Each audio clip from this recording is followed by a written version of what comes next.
Olá, seja mais uma vez muito bem-vindo ao CADEPcast, esse que é o espaço seu, meu, nosso, para conversarmos sobre o Reino de Deus e sobre a atuação das Assembleias de Deus aqui no Piauí. E hoje recebemos uma presença muito ilustre, Pastor Expedito Reis. Seja bem-vindo ao nosso programa. Obrigado, Renan. É um prazer muito grande estar com vocês, conversando. Eu gosto de conversar, né? A conversa, ela produz neuroplasticidade, viu? Olha, tá vendo aí? Ó, já vai anotando aí, neuroplasticidade. Daqui a pouco a gente vai falar sobre esse assunto. Pastor, esse aqui é um ambiente que o senhor se sente muito confortável, porque eu lembro que mais ou menos uns 10 anos atrás, quando era 1h da tarde, 1h30, eu ligava a Nova 92, Novo Dia, teve muitos nomes a rádio, era 92,7 e a gente podia ouvir a sua voz no programa de rádio, não é verdade? É verdade, eu sempre gostei de rádio, desde que eu cheguei no Piauí em 1989, 12 de fevereiro de 89, eu fui para Esperantina. Sim. E lá em Esperantina eu coloquei um programa de rádio, né, a rádio Voz do Longar, era um programa de grande audiência, tudo. Em Floriano, eu fiquei no ar há mais de 12 anos, né? É mesmo? Na Rádio Alvorada FM, nós tínhamos um programa de grande audiência lá.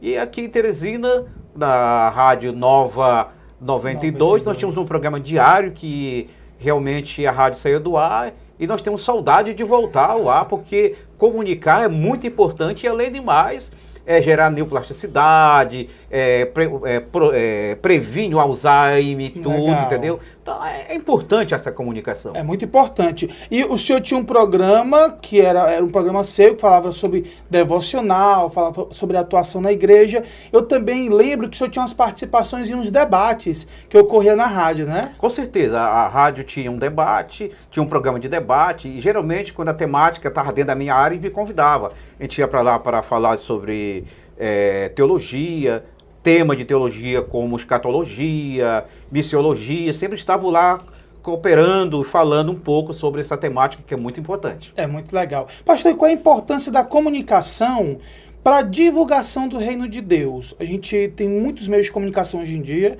o senhor citou aí a rádio, que sempre foi um veículo de comunicação em massa muito bem utilizado pelas igrejas evangélicas, sobretudo no Brasil. Isso faz parte do evangelicalismo brasileiro.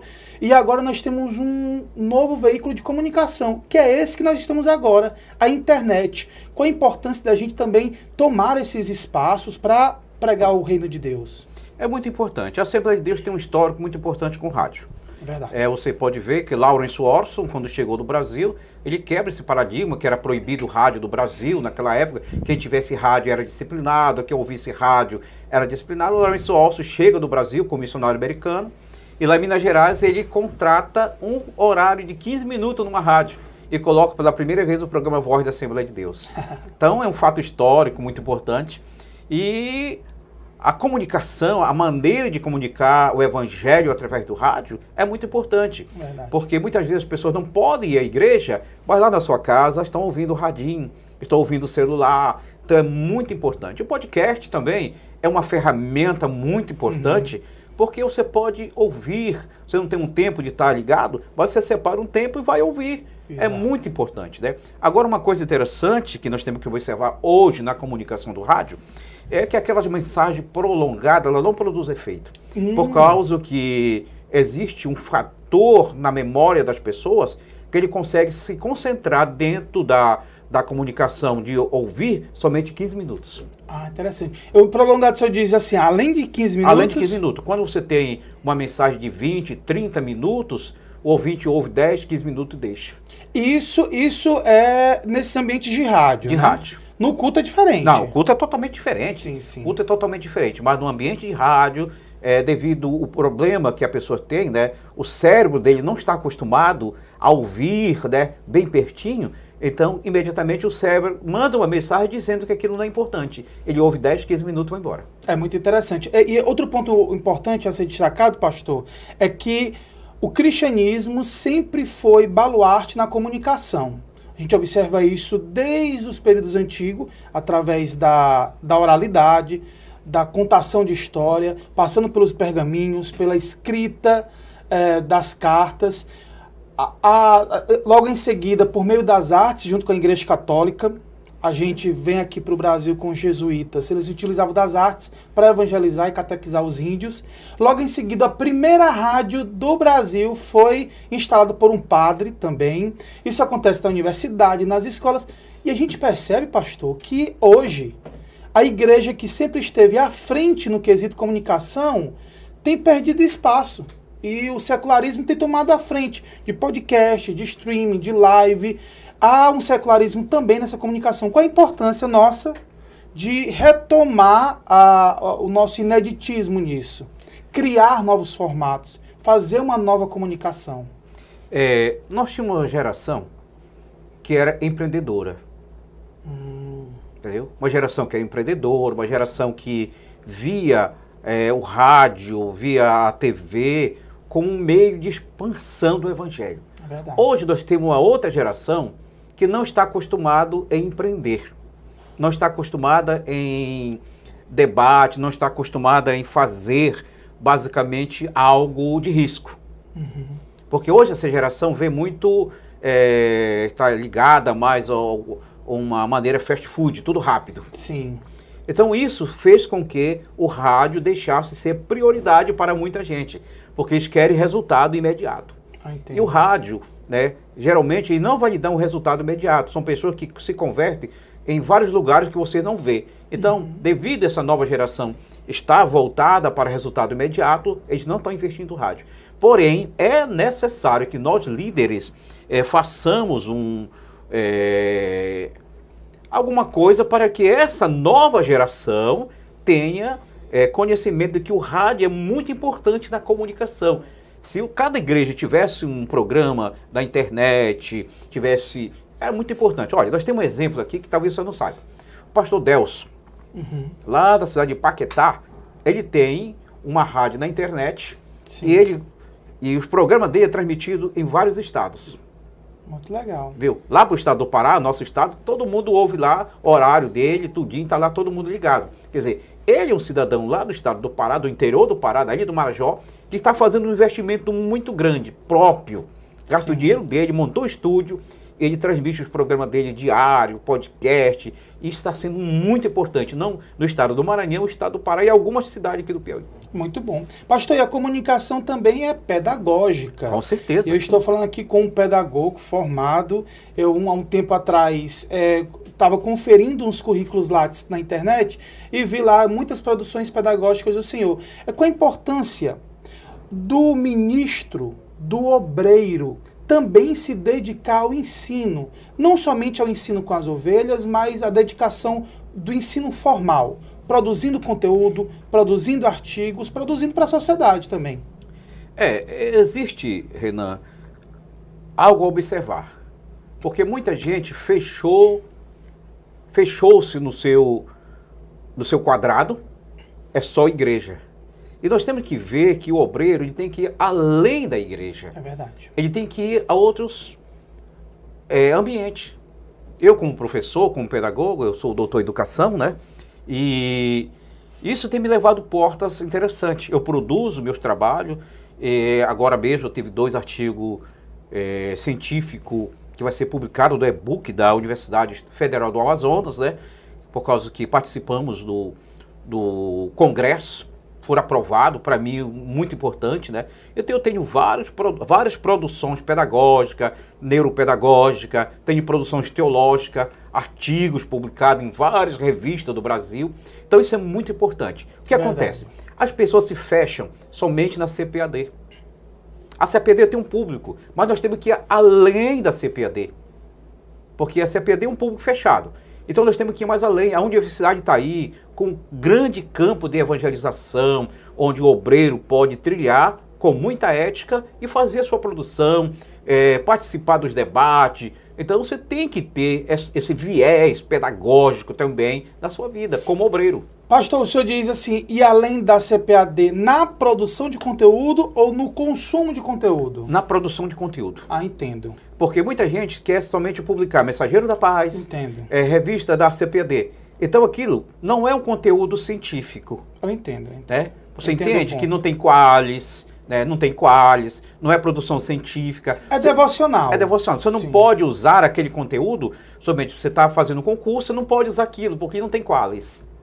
Então, o obreiro, ele tem que trabalha com educação, outras áreas, ele tem que primar pelo lado científico, produzir revista científica, congressos. Eu participo de muitos congressos, porque com a minha produção, estou lá, com a minha produção, eu produzo com os colegas. Ultimamente eu produzi um artigo dentro da psicologia com duas colegas de faculdade, tempo que eu estava na faculdade, produzi 2 artigos, né? Eu com as colegas, então para ela foi ótimo, e para mim também, para o meu Em currículo. qual área? Na área da psicologia, né? Psicologia, onde nós escrevemos sobre o pensamento pedagógico de Frankl Witton, né? Onde trazia o pensamento pedagógico de Frankl da psicologia, transmigrando ele para a pedagogia. Muito interessante. Pastor, e nós temos, a Assembleia de Deus sempre teve uma, como é que eu posso dizer, uma preocupação no sentido pedagógico, no ensino. Nós temos uma EBD muito bem estruturada, com um currículo que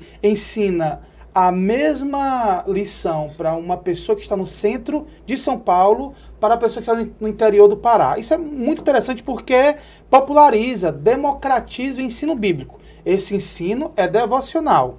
E nós observamos que hoje os pastores, eles pastoreiam doutores, engenheiros, médicos, escritores, filósofos, que são suas ovelhas. Como é que o pastor ele pode se reciclar, como obreiro, ele pode reciclar os seus conhecimentos para suprir as necessidades, não somente espirituais, mas também as necessidades intelectuais das suas ovelhas? Renan, você frisou numa coisa muito interessante. Primeiro, o Brasil é um mosaico cultural. É verdade. Entendeu? Então, as lições da CPAD são muito ótimas, escrita por homem de Deus, conteúdo bom, só que ela está falhando no sentido de contextualização. O que é isso? Eu moro numa capital, eu sei o que é figo, eu sei o que é maçã, eu sei o que é vários tipos de frutos, só para tipo de exemplo. Sim, Mas sim. quem mora na Ilha do Marajó, dentro dos igapós do Amazonas, será que ele vai ter noção do que é isso? Então o que é que falta? Uma visão contextualizada de educação. Entendeu? A transdisciplinaridade Sim. está faltando. É ótimo o conteúdo, é importante, mas falta essa visão contextual. O contexto, quem mora na Amazônia, quem mora no Nordeste, quem mora... Então o Brasil é continental. Então a linguagem da revista está ótima, Sim. mas está faltando contextualizar para a região. Pastor, você acredita que essa contextualização não se dá na aplicação do professor? Olha, muitas vezes os professores que dá EBD, eles não têm formação pedagógica, eles não sabem o que é contextualizar. O que é que eles fazem? Pegam a revista e vão ler a revista para o aluno. Não há essa preocupação de estudar a revista, contextualizar o conteúdo para aquela região, então não há essa preocupação. Porque são pessoas que muitas vezes têm um nível cultural não elevado, Sim, sim. pega-se qualquer pessoa, tem igreja e pega qualquer pessoa da igreja. Não tem treinamento, não tem formação do professor, não tem formação para jovem, formação para adulto, formação para crianças. Então pega aquele conteúdo e somente lê. E o professor ele precisa contextualizar aquele conteúdo para o público que ele está trabalhando. Como mudar essa realidade? Mudar a liderança. Ou trabalhar na liderança. Eu acho melhor a gente trabalhar na liderança, né, pastor? Agora, a gente incentivar, motivar, exatamente. Agora, criar cursos. Exatamente. Renan, existe um problema que as pessoas têm medo do novo. Entendo. Né? Tem medo do novo. São pessoas que têm medo de colocar um novo método pedagógico na sua escola dominical. Suponhamos, colocar o método da sala invertida. Esse eu não conheço. Viu? Colocar o método Phillips. Outro que eu não conheço. Colocar o método sala invertida, método Phillips na escola. Então, para eles vai soar como diferente. Para ele vai ser pecado. Para eles não vai ser de acordo com a Bíblia. Por exemplo, pastor, de forma prática, como é o método da sala invertida? Como se aplicaria isso no EBD, por exemplo? Bom, a sala invertida, as pessoas já fazem sem saber. Como? Estuda a lição em casa, entendeu? Fazem tentam resolver o conteúdo que tem e já vão para a sala para discutir o conteúdo. Ah, entendo. Entendeu? Eu entendo. Isso Então, seria importante se todos fizessem. É o professor na aula passada, por exemplo, divide os tópicos com os alunos. A próxima lição.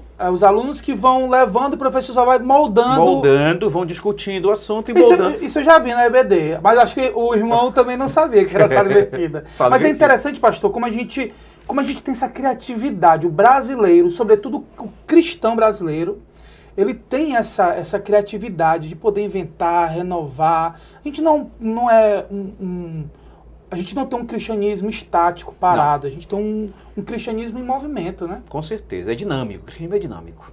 Totalmente dinâmico. Hoje, né, apesar de nós termos ainda alguns tabus dentro da educação, eu não digo educação cristã, porque não existe educação cristã, não existe educação, Sim. né? A pedagogia cristã não existe também, existe pedagogia, né? Então, pegar essa pedagogia e trazer para a igreja e moldar os professores dentro dos parâmetros pedagógicos para que nós tenhamos uma escola dominical bem dinâmica. Eu louvo a Deus que o meu departamento de educação cristã, da igreja que eu pastoreio, eu tenho, o meu coordenador de departamento de educação cristã está doutorando. Legal, muito bom. Viu? Está doutorando. Então, eu tenho uma equipe realmente interessante, com pessoas com talento. Porque, Renan, uma coisa interessante que nós temos que usar também são as inteligências emocionais. Interessante. Suponhamos, o Valdeci, né? O Valdeci, eu quero que ele seja um diácono. Sim, também quero. Tá, eu quero que ele seja um diácono. Mas o Valdeci não tem habilidade, né, sociais para se envolver com um grupo de pessoas dentro da igreja. Então eu vou observar a inteligência dele, que tipo de trabalho ele serve. Entendo. Aí vou colocar ele de acordo com a inteligência dele. Tem que ter inteligência emocional. Inteligência emocional. Sobretudo nesses tempos em que as coisas estão tão afloradas. Exatamente. E realmente a gente não pode deixar que pessoas ocupem liderança sem estar preparado também emocionalmente para isso. Emocionalmente. Então, eu trabalho muito a inteligência emocional com as pessoas. Porque, às vezes, eu quero que uma pessoa seja pregador. O Renan, eu quero que seja pregador. Mas eu vou observar que o Renan não tem inteligência para isso. A inteligência dele é totalmente diferente. Tem inteligência para lidar com um grupo de pessoas. O que é que eu vou fazer? Investir na inteligência dele para treinar ele para lidar com um grupo de pessoas. Eu entendo. Pastor, eu entendo, mas eu quero ir além desse pensamento. Vamos aqui construir uma coisa juntos.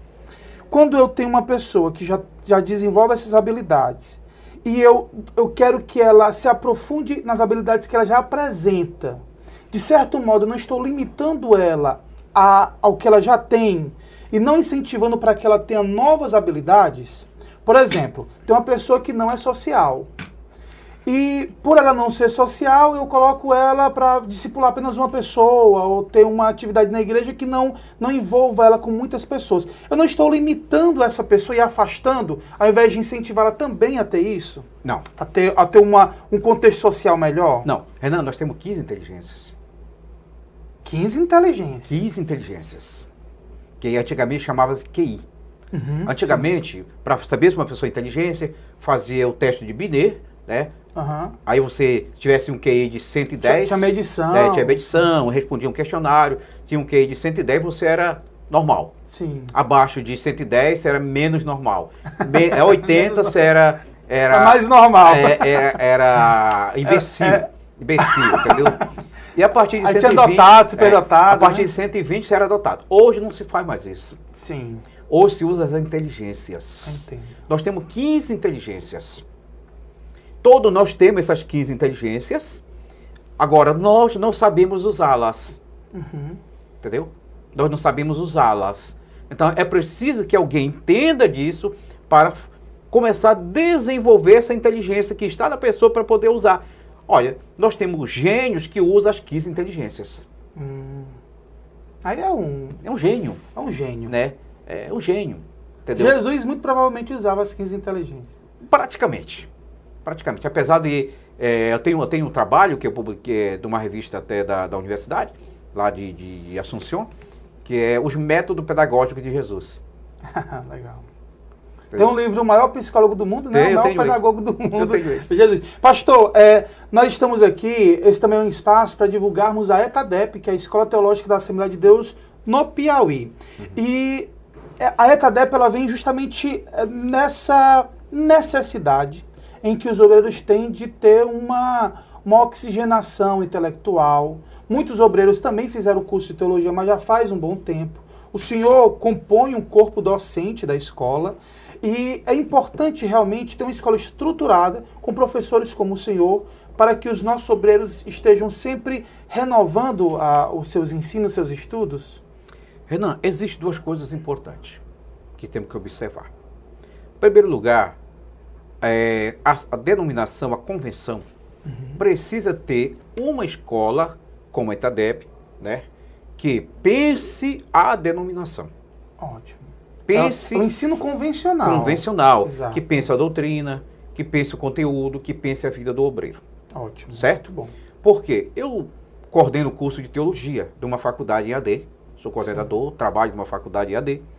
Só que a DCN de teologia que o MEC tem, ela não forma pastores. Entendo. Forma teólogos, pensadores. Forma pensadores. Então, esse curso de teologia que nós oferecemos, a faculdade oferece, ele dá apenas um norte, né? Porque não tem doutrinas da Assembleia de Deus, não tem pensamento pentecostal, não tem disciplinas que são necessárias para a formação do obreiro dentro da denominação. Muito bom. Porque os cursos de teologia, eles estão elencados em 5 itens dentro da DCN.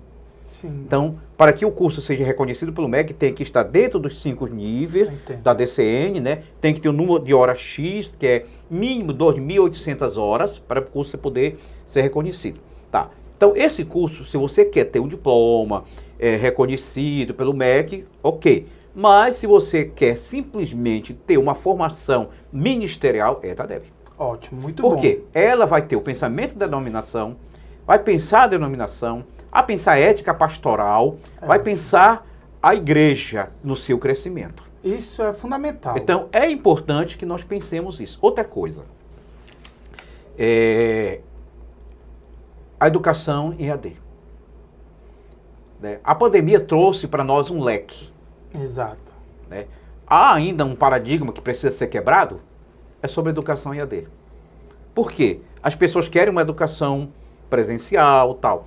Mas há uma portaria do Ministério da Educação, eu sou avaliador do MEC, avalio vários cursos, e ultimamente nós estamos avaliando, a gente viajava para a cidade, ficava 2, 3 dias na faculdade, avaliando, tá? Aí... Assistindo as aulas? Não. A gente não assistia aula, não. A gente apenas só viu o curso? A gente ia avaliar a instituição, ia avaliar a documentação, avaliar os professores, a gente ficava 2, 3 dias na instituição. Aí veio a pandemia. A pandemia acabou com isso. Hoje, nós estamos fazendo todas as avaliações online. Isso é muito bom. Agora mesmo, eu fiz a avaliação do Centro Universitário em Belo Horizonte, eu aqui no Piauí, na minha casa. A minha colega lá em Espírito Santo, na casa dela, e nós avaliando uma universidade, um Centro Universitário em Belo Horizonte, o curso de Pedagogia. Agora, o que acontece? É necessário também que a pastorada esteja se preparando para o virtual. É verdade. Olha... Atenção, pastores. Viu? Para o virtual. Por que acontece? Há um projeto no INEP, né, que a partir de 2025, somente os cursos de saúde ficarão presencial. Os demais cursos, todo híbrido. E até 2026, seria todos os cursos em EAD, curso de medicina, psicologia e tal, as disciplinas teóricas em AD. Só as que precisam de laboratório, que seria na universidade, como é nos Estados Unidos. Então a pastorada tem que atentar para isso, tem que começar a ver a máquina, se acostumar com a máquina, fazer curso de informática, estar lidando com a máquina. Porque os cursos de teologia daqui para frente serão em AD. E a TEDEB já está avançando nisso. Eu quero até propor aqui para o Valdeci, que mexe com isso aqui, fazer aqui logo uma investigação para o Moodle, implantar o Moodle na ETADEP. Porque fazer assinatura, Valdeci, do Moodle e começar a colocar todo o conteúdo no Moodle para que a pastorada use o Moodle. É muito interessante. É um veículo de ensino EAD, não é isso? Ensino EAD. Então, a gente upa lá as aulas e as pessoas têm Você grava as aulas aqui, grava as aulas, joga lá, né? Faz a atividade, joga lá, Muito os legal. fóruns, né? As atividades, tudo EAD. Quem faltou a aula já tem a mesma aula. Tem a mesma aula. Que é um ensino híbrido, né? Não, eu ensino EAD. Ah, completamente EAD. Completamente Entendo. EAD. Não tem Entendo. nada de assistir aula, não. Eu entendo. Apenas um monitor, né? Cada disciplina terá um monitor que fica tirando as dúvidas do aluno em podcast, ou pode usar o Meet, outro meio de comunicação, para comunicar com os alunos e tirar as dúvidas dos alunos. Pastor, e aplicando isso à vida ministerial dos nossos obreiros, as visitas também podem ser online. Às vezes o pastor tem uma limitação de tempo e de recursos para ir até a casa da pessoa, mas já que não pode, muitas vezes, por conta do tempo, dos recursos, o tempo até da pessoa em poder receber, pelo menos uma chamada de vídeo, uma vez por semana, conversar com alguém é interessante também, né? Olha, com relação já à prática pastoral, vamos ter um outro viés. Claro. Outro viés. Por quê? Uma chamada de vídeo vai lhe isentar de ver o olhar, ver as mãos, entendeu? Porque o corpo fala, Renan. É verdade. O corpo fala. Uma visita online de 5 minutos, só para dar um alô, tudo bem, tal, tô orando, tal, ótimo. Mas ninguém substitui a visita presencial do obreiro na casa do... Porque ele vai ter contato, ele vai falar, ele vai estar presente. A pandemia trouxe, a primeira pesquisa, 25% de pessoas com neuroses. Hoje aumentou para 35%. Viu? Pessoas com neurose. Pessoas que até hoje não saíram de casa. O pós-pandemia tem sido até mais... tem afetado até mais do que o período pandêmico. Com certeza. Aumentou 10%. O período pandêmico era 25% de neurose. Hoje são 35% de neurose. Entendeu? E além do mais, novas pesquisas, Renan, está chegando. Vou falar um negócio inédito aqui, viu? Agora, exclusivo para vocês aí que vão ouvir o podcast, né? O coronavírus, né, as pesquisas da BBC e de alguns laboratórios americanos trouxeram agora inédito no artigo científico que o coronavírus mexeu com a masculinidade. Misericórdia. Baixou a testosterona. A testosterona. Testosterona baixou. Que dentro da psicologia chama de libido. Quem pegou o coronavírus? Tem que se cuidar. Tem que se cuidar, viu? Quem pegou 2 vezes? Misericórdia. Tem que logo fazer o exame, viu? É verdade, viu? Tem que logo fazer o exame de testosterona, ver como é que tá, se tá baixa, procurar o endocrinologista e fazer logo um exame, porque... Fazer teste. Porque a pesquisa que eu fiz nos Estados Unidos, na Inglaterra, mostrou um nível muito grande. Que são os efeitos do vírus no corpo, do vírus né? no corpo. É interessante. Pastor, vamos mudar um pouquinho de assunto. Fica à vontade. Vamos mudar, falamos muito sobre comunicação, pedagogia, entramos sobre também saúde, coronavírus, mas eu quero fazer uma pergunta, que na realidade é uma curiosidade minha, e eu acho que esse espaço aqui é um espaço excelente para tirar essa dúvida. Poderia ter sido feito em off? Poderia, mas eu quero perguntar para o senhor. Eu vi uma vez um cartaz na qual o senhor estava com um colar clérico. E eu fiquei chocado com aquilo. Eu achei muito interessante. Eu queria que o senhor falasse um pouquinho sobre isso. Como é que se dá o uso do colar clérico? Para quem não entende, colar clérico é o colarinho de padre. Aquele colarinho que se coloca um objeto branco e fica o quadradinho na frente. É bem sofisticado, inclusive. E o pastor algumas vezes já usou, né? Publicou na internet. Eu uso constantemente. E como é que se dá o uso dele, pastor? Bom, o uso dele simplesmente foi deixado pelos pastores. Os pastores presbiterianos, né? Anglicanos, presbiterianos, foram os primeiros a usar e ainda usam. Então, o colarinho clerical não foi feito para a Igreja Católica. Que os primeiros colarinhos clericais quem usou foram os ministros evangélicos. Só que as convenções, denominações, cortaram e passaram a usar o paletó e a gravata, que não é estilo nosso, é o estilo americano. Quando os missionários vieram para o Brasil, né, missionário sueco, apesar do missionário sueco não ter trazido a cultura deles, eles importaram a cultura americana, a cultura do paletó e gravata, que não é nossa, que seria Eu sempre defendo uma contextualização disso, ficar mais à vontade, mas é uma cultura americana. Eu entendo. É uma cultura americana. Então o colégio clerical, ele foi feito exclusivamente para os pastores.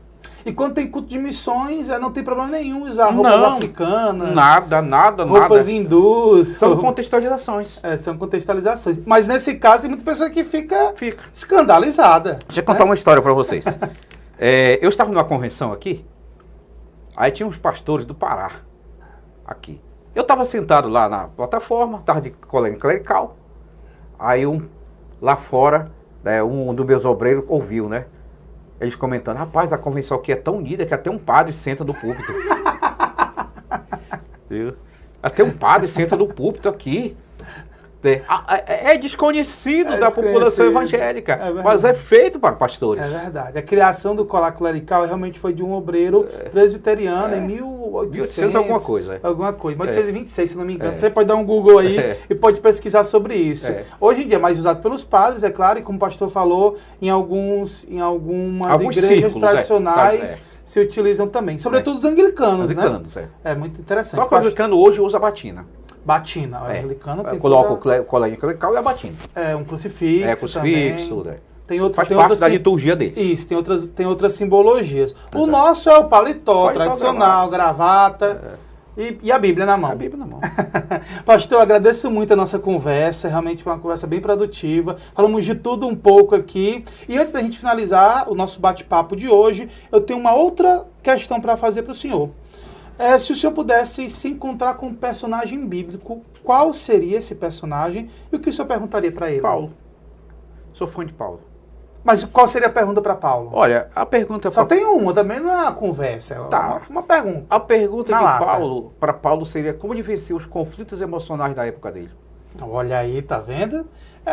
O neuropsicológico quer saber, o neuropsicólogo quer saber sobre as emoções de Paulo. Como foi que ele conseguiu resolver? Interessante. Porque a situação que ele vivia era uma situação tensa, muito tensa mesmo. E como ele conseguiria resolver isso? Mas, pastor, olha, eu quero que o senhor retorne aqui para a gente falar sobre psicologia. A gente vai falar sobre inteligência emocional, essas outras 15 inteligências que o senhor precisa explicar para a gente quais são uma por uma. A gente vai falar sobre isso em uma outra oportunidade aqui no nosso podcast, tá bom? O senhor é sempre muito bem-vindo, pastor. Obrigado. Expedito. Obrigado. Agradeço muito. E você pode se inscrever, deixar sua curtida, seu comentário e, sobretudo, fazer a sua matrícula na ETADEP para ouvir o pastor Expedito em um ambiente de sala de aula, para trazer novas nuances, fazer com que a nossa cabeça exploda de forma positiva para a gente poder enriquecer muito ministerialmente e espiritualmente. Muito obrigado, pastor. Deus abençoe a todos. Até o nosso próximo CEADEPcast. Valeu!